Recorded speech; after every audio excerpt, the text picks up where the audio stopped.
महीने में कुछ विशेष दिन आते हैं महाराज। जब अगर हम 365 बत्ती वाला एक दीपक जलाते हैं तो मान लीजिए कि हमने पूरे साल हर दिन दीप दान किया हो, ऐसा फल मिलता है। अब आप सोच रहे होंगे कि एक दीपक और 365 बत्तियां कैसे होगा ये सब। तो महाराज हम आपको धीरे धीरे बिल्कुल सहज शब्दों में बताते हैं। सबसे पहले बात करते हैं दीपक की। दीपक आप किसी भी प्रकार का बना सकते हैं, मिट्टी का दीपक, आटे से बना हुआ दीपक, या फिर नारियल का जो खोपड़ा होता है उसका आधा भाग काटकर दीपक की तरह इस्तेमाल कर सकते हैं। इनमें से कोई भी जैसा आपके पास आसानी से उपलब्ध हो आप उसे चुनिए, तीनों ही शुभ माने जाते हैं। अब अगली बात आती है, दीपक में जो बत्तियां डाली जाएंगी वो 365 बत्तियां कैसे बनानी है। ध्यान दीजिए महाराज, आपको रुई से बत्ती नहीं बनानी है, क्योंकि रुई से बत्ती मोटी बनती है और 365 बनाना कठिन हो जाएगा। आप मौली ले सकते हैं या कलावा या फिर कच्चा सूत, जो भी आपके पास हो महाराज। बस उसमें एक बात का ध्यान रखिए, उस मौली या कलावे में कितने धागे हैं ये गिनना जरूरी है, क्योंकि एक पतला धागा ही एक बत्ती माना जाएगा। पूरी मौली को एक बत्ती मान लेंगे तो बहुत मोटी हो जाएगी और जल नहीं पाएगी।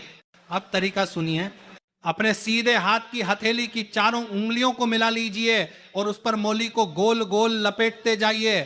जैसे लपेटते जाओ गिनते जाओ, 1 2 3 4, ऐसे जब आपको लगे कि अब इतने धागे हो गए हैं कि कुल मिलाकर 365 बत्तियां बन जाएंगी, तब उस लपेटी हुई मौली को दोनों तरफ से काट लीजिए।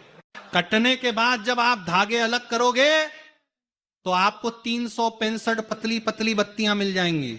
अब ये बत्तियां इधर उधर न बिखरे, इसलिए उनके बीच से एक और धागा बांध दीजिए, बस आपकी बत्तियां तैयार है महाराज।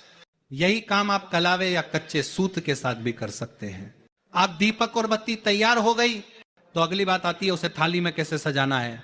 एक थाली लीजिए, उसमें रोली या हल्दी से एक स्वस्तिक बना दीजिए, फिर उसके ऊपर आप थोड़े से चावल डाल सकते हैं। लेकिन अगर ये पूजा एकादशी के दिन कर रहे हैं तो चावल मत डालिए, उस दिन फूलों की पंखुड़ियां या तिल का आसन दे दीजिए।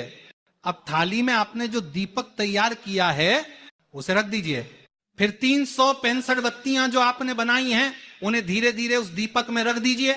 अब दीपक में क्या डालना है, घी या तेल।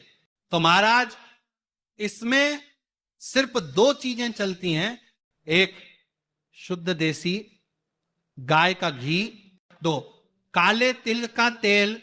अगर आपके पास गाय का घी है तो बहुत उत्तम, नहीं है तो आप तिल का तेल डाल दीजिए। सरसों का तेल नहीं डालना है महाराज, वो इस पूजा में मान्य नहीं है। अब तेल या घी डालने के बाद